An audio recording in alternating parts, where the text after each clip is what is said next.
మొన్న ఎన్నికల్లో ఒక్కసారి మీరు ఆలోచిస్తే సమైక్య ఆంధ్రప్రదేశ్ లో కూడా కుప్పం ఎప్పుడు మొదటి 3 స్థానాల్లో ఉండేది మెజారిటీలో. కానీ మొన్న మాత్రం ఎక్కడ చూసినా 95,000 మెజారిటీ మంది 47,000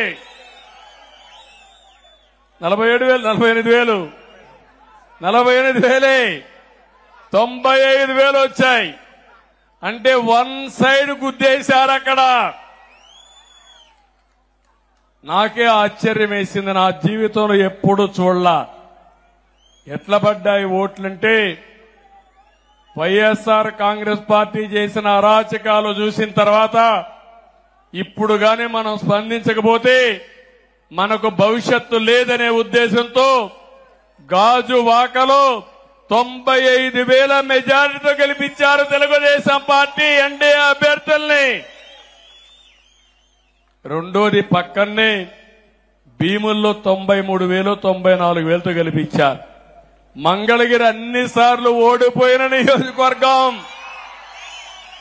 91,000 మెజారిటీతో గెలిపించారు. లొకేషన్ 3వ స్థానంలో.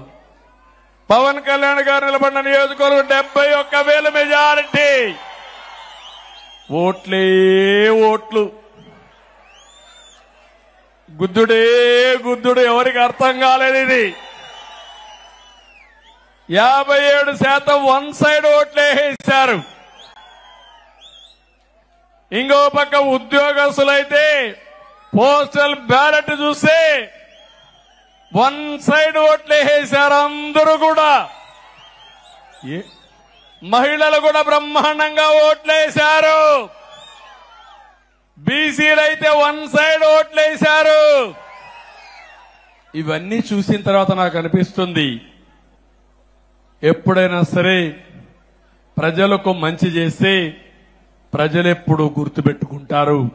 తాత్కాలికంగా కొన్ని ఇబ్బందులు వచ్చినా దీర్ఘకాలంలో నిజం గెలుస్తుంది. అదే సమయంలో ఎవరైతే ప్రజలకు అండగా నిలబడతారని నమ్మకం ఉంటే వాళ్ళని గెలిపించుకునే బాధ్యత ప్రజలు తీసుకుంటారని చెప్పి కూడా నేను మీకు తెలియజేస్తున్నా.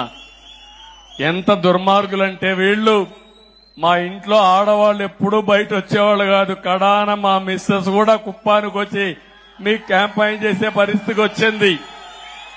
ఎప్పుడన్నా చూశారా? 40 ఏళ్లుగా ఎప్పుడన్నా వచ్చిందా ఆవిడ? ఎప్పుడూ రాలేదు కదా. ఎప్పుడన్నా నామినేషన్లకు ఇంట్లో వాళ్ళు ఎవరన్నా వచ్చారా మా ఇంట్లో నుంచి? మీరే నా కుటుంబ సభ్యులు అనుకున్నా, మీరే నా బంధువులు అనుకున్నా మీకే అప్పచెప్పా. మొన్న వీళ్లు చేసిన అరాచకానికి ఇంట్లో ఆడవాళ్లు కూడా బయట వచ్చే పరిస్థితి వచ్చారు. అది మా కుటుంబం కూడా బయట వచ్చి క్యాంపెయిన్ చేసే పరిస్థితికి వచ్చింది. ఏది ఏమైనా ఇంకా రాబోయే రోజుల్లో అన్ని మంచి శకునాలే. రాష్ట్రానికి మంచి జరగాలి. కానీ సమస్యలు కూడా బోలెడన్ని ఉన్నాయి. నేను మొయ్యలేనంత భారం ఉంది. ఆ విషయం కూడా మీరు గుర్తుపెట్టుకోవాలి. మీకు కనపడినంత ఆశాజనకంగా లేదు. ఖజానా ఖాళీ అయిపోయింది. అప్పులు విపరీతంగా చేశారు. చాలా మంది అంటున్నారు, నువ్వు ఎట్లా చేస్తావు, నీ దగ్గర డబ్బులు లేవు కదా అని. ఉన్నదే నాకు మనో సంకల్పం, మనోధైర్యం. కష్టాలున్నాయని పారిపోయేవాణ్ణి కాదు.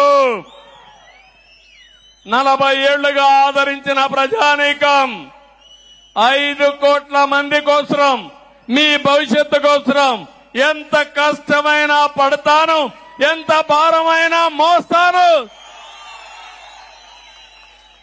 తిరిగి రాష్ట్రాన్ని గాడిన పెట్టే బాధ్యత నాదని మరొక్కసారి మీ అందరికీ తెలియజేస్తున్నా.